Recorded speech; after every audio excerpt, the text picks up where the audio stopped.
Welcome back, ladies and gentlemen, to episode 4. Episode 4? Something like that.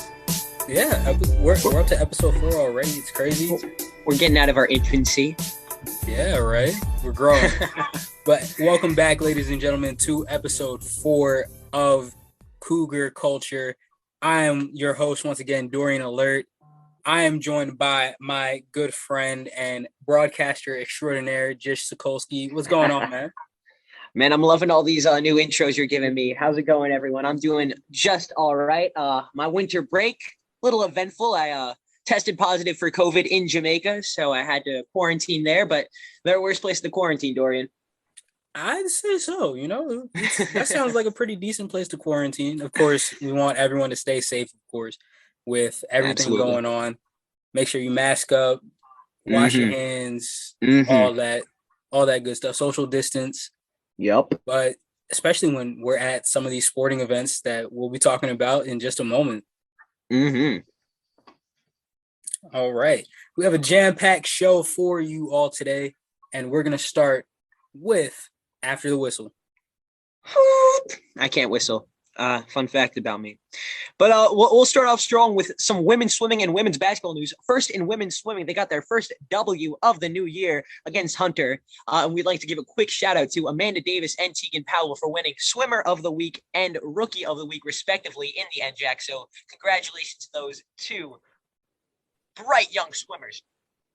Now on to women's basketball, who have started off 2022 on a hot streak. So far undefeated. They started off with a postponed game versus Drew, so that's yet to be played, but they beat division foe Stockton, had a forfeit W over TCNJ, and another W over William Patterson. I had a pleasure to watch that Stockton game. It was a very back and forth matchup in the first half, but Kean just exploded in that third quarter, only allowing, I think, like 4 points in that third quarter while scoring 21 of their own. So definitely a second half explosion there for the women.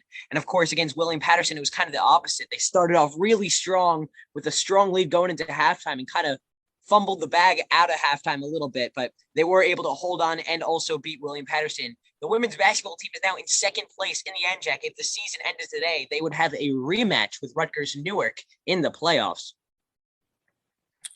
Very interesting indeed, Jish. And on the men's basketball side, we've had a lot of basketball played since December. That just tells you how long we've been out of this.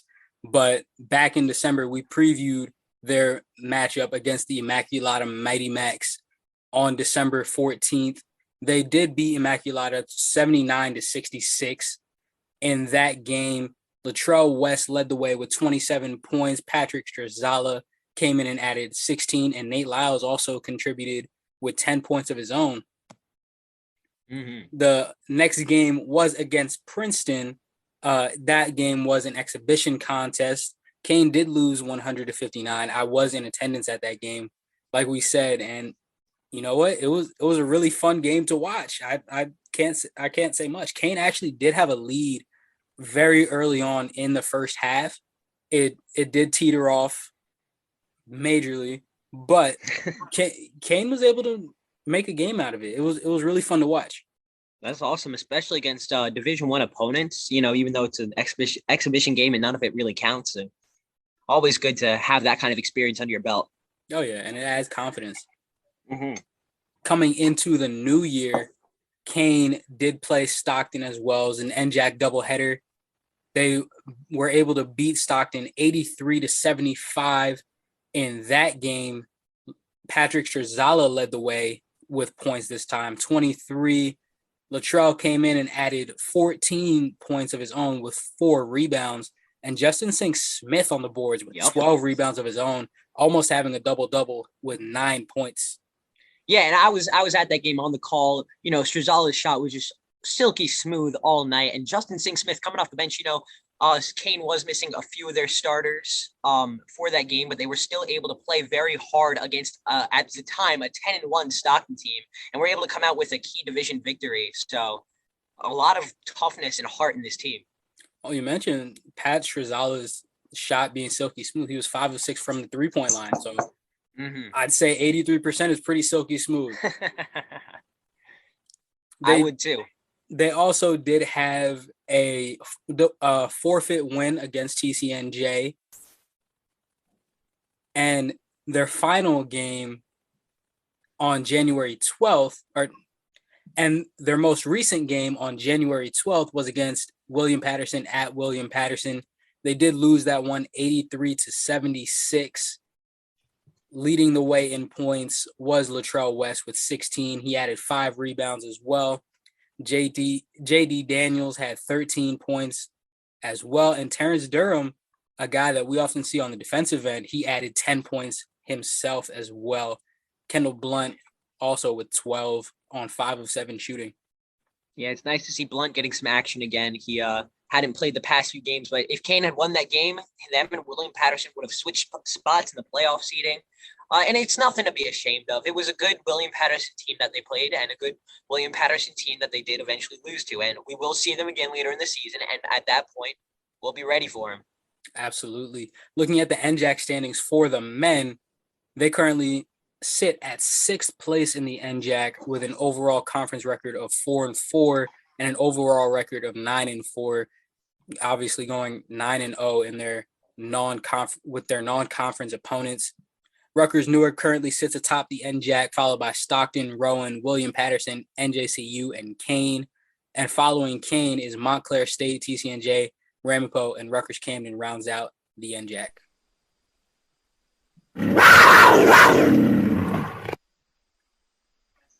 And now it's time for Cougar Quick Hits with Kean's women's swimming team.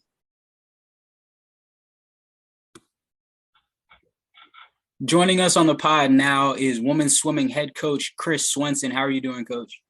I'm doing well. Happy New Year, Dorian. Happy New Year, Coach.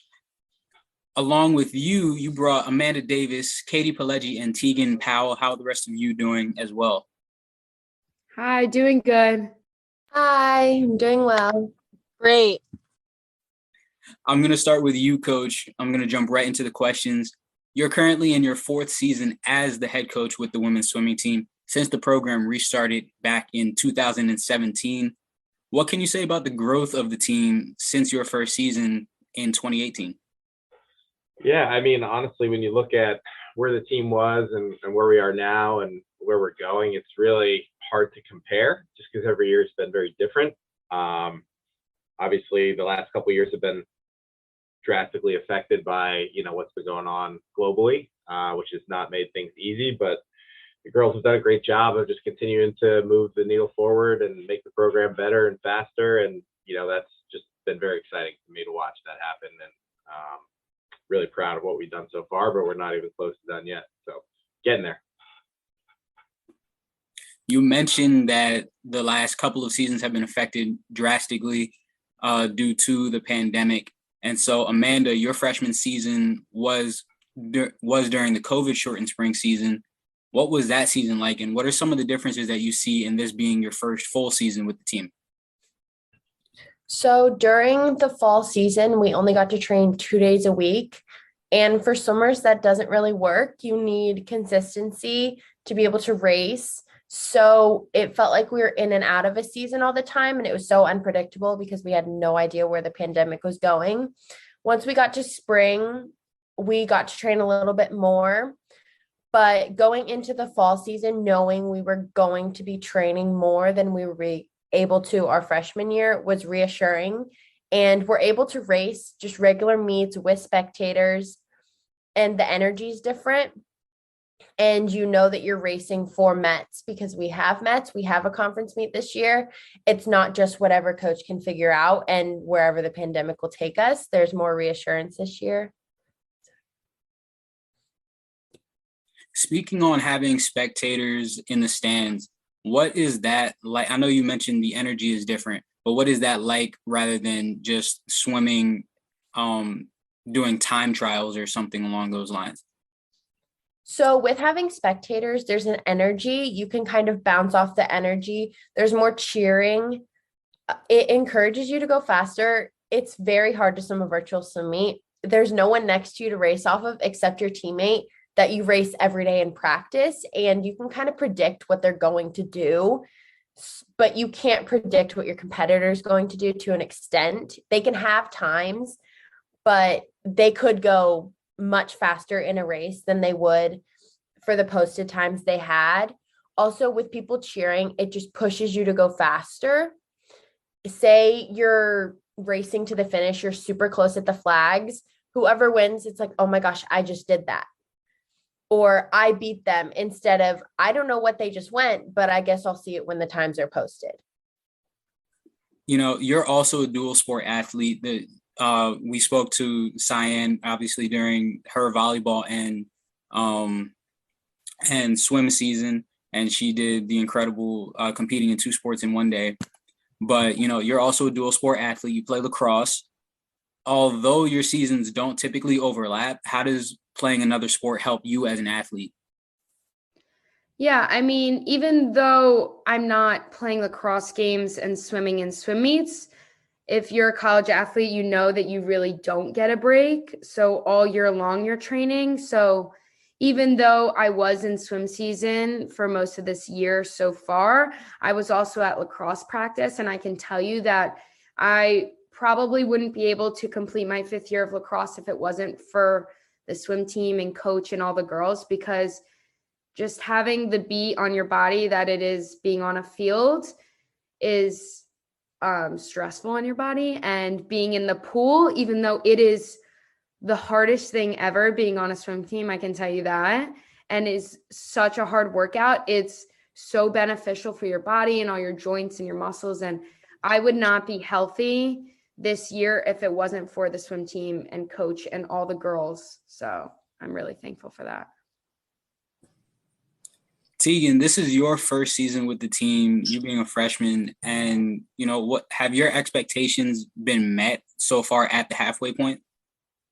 Yes, I think they definitely have, especially with coaching wise for Chris. He's definitely my favorite coach I've ever had by far, and he's constantly pushing all of us to our full expectations and limits. You do have a couple of other coaches on the staff as well. Can you speak about what they meant to you, Teagan, and then coach as well? Yeah, so I think a lot of the coaches are very busy and they make time for Kean swimming, which is awesome. And I like there's a lot of diversity and each of them have a lot of input in how we swim and what we can do to improve overall. Absolutely. And one of your teammates in particular, Teagan, you were able to break through and break the 100-yard breaststroke in the record in the meet against William Patterson. That was previously held by your teammate, Isabel Desano. What did breaking that record mean to you? To me, it just meant moving forward in the program overall. I think this is just the start of something new, and seeing those records coming down from the board is just an awesome thing to watch. And I know as time goes on, more and more of those records are going to be broken down, and it's going to be great to watch. Absolutely. I know, talking to coach since the beginning of the season, at that first meet against Ramapo, he told us, okay, I think these are the records that are going to get broken. These are the records that could get broken. And looking at the record book, a lot of those records were placed in COVID season, which was incredible to see that everything says 2021 or 2020, which is absolutely impressive. And, after Teagan broke the record, being in the bleachers for that one, I saw the team gathered around each other cheering that Teagan got the record. And Amanda, this team seems to be extremely close with each other. What can you say about the relationship that you have with you and your teammates? Like you said, we were all proud of Teagan. It's not about whose name is necessarily on the board, but that we're all working to get each other there. Teagan said those records aren't going to stay up there forever. And I like that we all look at that in a positive way. Like, we're just getting faster. It's not about whose name can stay on there the longest, because we want to improve. there's also an accountability aspect to the team. We know that we have to go there to work hard so that all of us can work hard, because if the person next to you isn't working hard, then you don't want to push yourself as much. But if they're trying their best, you're like, ooh, I want to do that too. Or this person is training this hard or going this time, I should want to do that as well and want to train just as hard to do as well at the next meet.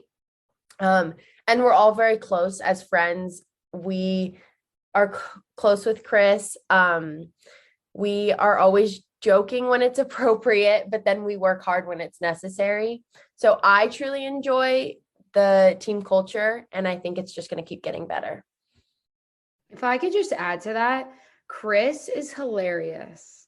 Like, coming to practice, I mean, we're all grateful and thankful that we get to be college athletes in general, but having Chris as a coach and having him laugh alongside you and also work hard alongside you is like incredible. And I think that sets the tone.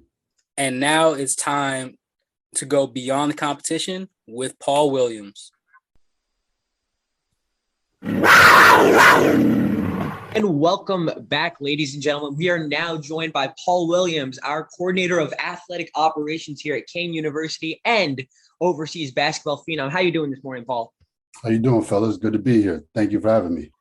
Thank you for being on. So yeah, let's just jump right into it. So you did play for two different D1 programs, that being Siena and St. Bonaventure. What kind of parallels would you see between what Kean is doing and what Siena and St. Bonaventure do with their athletic programs? To be honest with you, everybody, I mean, with this, everybody's a student athlete, you know what I'm saying? So like with that, I remember those days when I was at, in St. Bonaventure and Siena. And now that I think back and I'm looking at the students today that I work with so much, ain't not too much changed since I graduated in 07. A lot of kids, they're going through their day-to-day stuff, going to practice, going to class, trying to make things work. They're young adults trying to navigate their way through this world, especially even crazier now with this pandemic. But a lot of things that I see similar are just, those things, the day-to-day stuff that, us as student athletes, you just go through every day. So I really look at them and I laugh a little bit because, I chuckle because I know that I used to go through that a little bit. And sometimes I'm able to pass on some useful information to them if I can. You mentioned that you played high school basketball. You also played Division I basketball. Can you walk us through what playing high school basketball was like and eventually going through the process and the recruiting process of going and playing at Siena and St. Bonaventure? My journey was a little bit different because I first started off playing basketball at the age of like 14 years old. So I was a late bloomer. So my skills, and I was tall. So as a tall guy, a lot of coaches know that, tall people take a little bit longer to develop. So I was tall at 14, uncoordinated. Nobody knew who I was. And I was going to my local high school and just trying to date my freshman year, still trying to get better. Nobody knew who I was. And then I go to my sophomore year, I develop some more skills, start to get a little bit more confident in my abilities and things like that. And I end up transferring to what as the Patrick School today. When I was there, it was called St. Patrick's. And I transferred there, and my skills in playing against and competing against those high level guys every day just propelled my skills even more. And the more when I was getting better, more people started to take notice. And just in high school, just being able to be showcased at certain tournaments and things like that, these coaches started to take notice of me, and I just able to see, everybody's path is different. So a lot of kids may see it differently when they're going to school. Maybe they've been really good since a young age, and then they develop and they've always been good. For my path, me being a late bloomer and then developing skills, I was able to see people's perspective as a player that wasn't so skilled. And then you see the type of love you get when you are really skilled. And, I just always appreciated that, the people that are always around with you when you're down and things like that, trying to motivate you and keep always positive thoughts. So when I was in high school, that process you're talking about the recruiting process, right?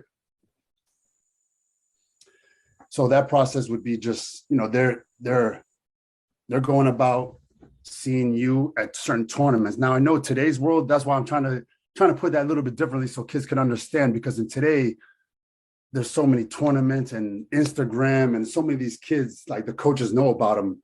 When I was in high school, like you really had to go to camps in the summertime to get really noticed, or AAU was just really popping off and it was really new to the scene. And these things were, I was part of that. So that's was what able to give me that opportunity to be seen and for colleges to know who I am.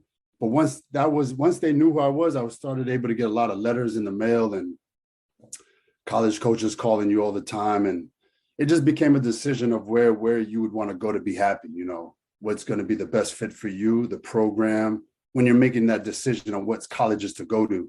You're just trying to find that right situation, like where you're going to play right away, well, where you can be most successful right away and also have a good college career. So I was very, very fortunate, very blessed and lucky to have that opportunity. I know a lot of kids don't have that opportunity. So for that, I'm very grateful. Wow. That actually leads into my next question. You played in several different destinations, including Japan, Britain, and we mentioned Spain already. What were those destinations like? And if you had a favorite, which one would it be? Oh man, all of them were good in their own little sense. You know what I'm saying? Like I loved all of them. Spain had their food was great. They have a lot of history, dating back, see all these things, Christopher Columbus, statues and things like that is really cool. In Madrid, Barcelona, England's like playing at home. It's like as if I was playing in the NBA.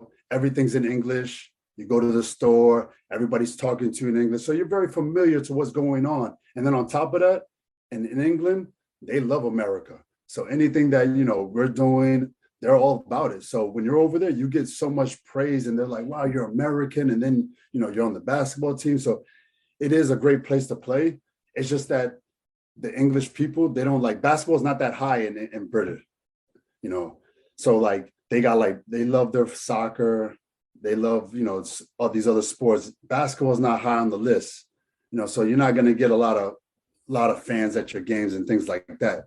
What I loved about Japan was the love for the sport. They love basketball. They love it. And I know it's not even the highest sport, like the most watched sport. They love baseball. They got sumo wrestling and things like that. But basketball, they have a strong fan base for that. They love basketball. And then just they're welcoming me into their country, into their town, onto their team. The fans would just welcome me into their homes. And I just love the culture, the Japanese culture. Anytime I talk to any students or grown-ups or anything, I tell them, if you have a place to go, if you want to travel and see the world, go to Japan. That'll really eye-open. You'll see a lot of the opposite of the world. You're used to all these things that you go into the store, just walking down the street, because in Japan, they drive on the opposite side of the road, as they do in England. But Japan is just so awesome. Just the culture, the scenery, man, the people. I mean, you go there for 2 weeks and then you'll have an experience of a lifetime. I guarantee you that. So I tell anybody that's looking to travel to go to Japan. And then I also ended in Vietnam. That trip had ended unabruptly because I had got into a motorcycle accident. And but that was a great place to visit as well. Vietnam, I was only over there for a couple months, but that league used to play in other leagues. So we would be stationed in Vietnam, but we're playing in Singapore. We'll travel to Malaysia. We'll travel to Hong Kong. We're going to Philippines and stuff like that. So in that sense, like doing that, there was a lot of traveling and it was hard, but just seeing the different type of cultures over there, they're very third world cultures, and just seeing how they maneuver is just very eye-opening. You can really come back home and you can really appreciate all the things that we have in America and how fortunate we have, how lucky we are to have all the things that we have here. So if you ever want an eye-opening experience, go to these, go to Singapore. I mean, go to Vietnam, go to Malaysia, Philippines. These countries, right, man. Philippines they love basketball. If you ever want to go to a country that loves basketball, great scenery. You'll love to see and they have good beaches. Go to the Philippines. You will love it there. But I know you guys are all in college right now, but this is not later down the line. One day you guys will, and then you guys can all hit me back up and tell me what a great time you. Of course, we will. We will. Cool. Yeah, this is gonna bring us into our next question. Some of your best statistical seasons, we did look at your numbers, were in Japan when you won Player of the Month, in Britain when you won Center of the Year. There's a common idea in America that the collegiate level is kind of equal competitiveness wise to overseas basketball. Would you say there's any truth to that from your personal experience? You know what? You're playing the game of basketball, put the ball in the basket. You know what I'm saying? The game is different in terms of, the styles. And then a lot of people don't recognize like how even an official can change the style of a game, and then when you're playing in America, and then when I'm a young kid, this is what you're striving to be. You're looking at college players, and then you're only playing against American players. So that's why it was such an adjustment, not only the lifestyle of going overseas, but also the basketball, because I've known and seen so many guys that play at high level, Kentucky, Louisville, they go overseas and they struggle. You would think that it'd be very easy for them, but it's not, because the style of the game is very different, and you have to be able to adapt very quickly, if you can't.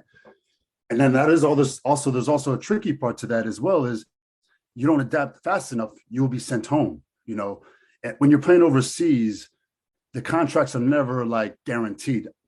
They'll quote unquote say they're guaranteed, but they can find any way to really not pay you.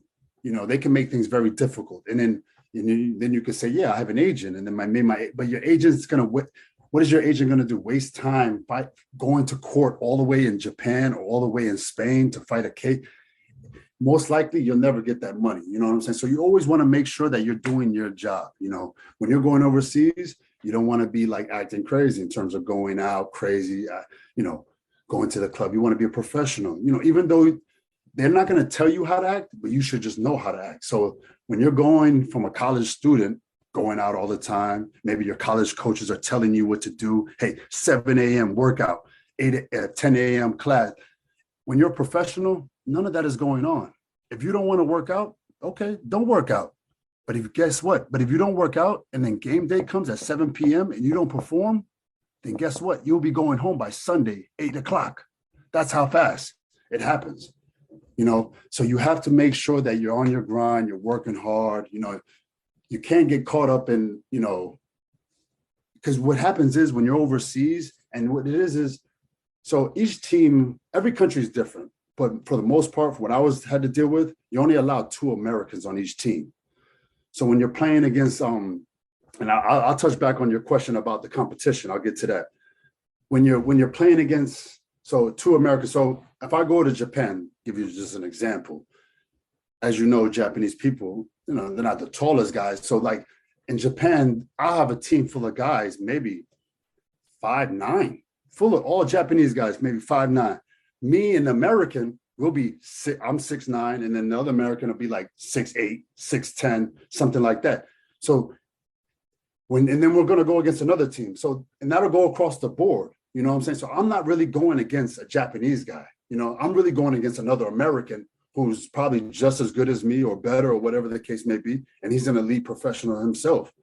The game itself, these guys are playing around us. We're playing together. But ultimately, we're going against each other, like me and the other Americans. Obviously, it's a team game. But in that aspect, but then you talk about like a country like Spain, they're not typically small people. Now guys are normal. Now you got guys fluctuate. Now I'm not always going against an American. I could go against a Spaniard. Maybe he's 6'9", and then maybe they might have an American who's 6'5", 6'2", things like that. So in that aspect, I might not be going against him. but the game itself is a little bit different in the way it's played, in the way versus Spain, versus Japan, and versus any other country. If you go down the line, all these countries have certain styles that they play. It's important for the player to find out that style very quickly. A quick story: I played in Dominican Republic. I don't know if it's on my thing, but I played there for about a month and a half, and I got sent home. And I wasn't doing that bad. I was doing okay. Like I wasn't scoring like 2 points a game. I was scoring about 12, 15 points around there, but my team wasn't winning. And you know what? And in the Dominican Republic, it's like a little bit different. Like they're paying you under the professionalism is a little bit different. The Dominican Republic, they're going to pay you under the counter. You know what I'm saying? Cash, money. You go to these other countries, they're sending it to your bank account. So it's a little bit different how each country operates in terms of how the game is played. And these are all things that you have to figure out as a player. And then you can always rely on your agent, but your agent's probably got 30 other guys to worry about. He's not always going to worry about you. And then what if you're not his high paying player? He's definitely not going to worry about you. So you got to kind of know what's going on for your own sake. You can't just be out there in la la land. You got to be able to understand what is going on. Okay. Because when I got sent home, I didn't understand. I was like, what? I'm playing all right. But we weren't winning, and things like that. And then they had another American, but I was in the airport. They had another American coming through the airport as I was going on to the plane. They had him. That's how fast. They knew they were going to cut me. And they were like, yo, who can we get already from America to come down here and play? So like, that's how fast it is. That's how cutthroat it is. And that's why you always got to be, just making sure that you're being a professional, doing what you got to do. And that's what I try to tell when I'm around a lot of these kids, and at Kean. I just try to tell them how to, be a professional, even though I know you're not a professional. You're a student athlete. You're going to class. You're a young adult. You're trying to figure out your way, but you still got to conduct yourself a certain way. You know what I'm saying? Even though mommy and daddy is not here to walk you through the halls, you still have to make sure that, hey, you're getting up for class. You're doing what you got to do, making sure your grades are right, making sure you're on practice, working out on time. These are all things. And then that just carries on in life, because that's what life is about. As you become an adult, you think problems just go away. And no, you're going to have certain problems, and you have to be able to analyze and solve those problems. So it's just good practice, I always feel like. And that's why I always try to preach it to the kids that I'm always around. And now it's time to preview the week ahead.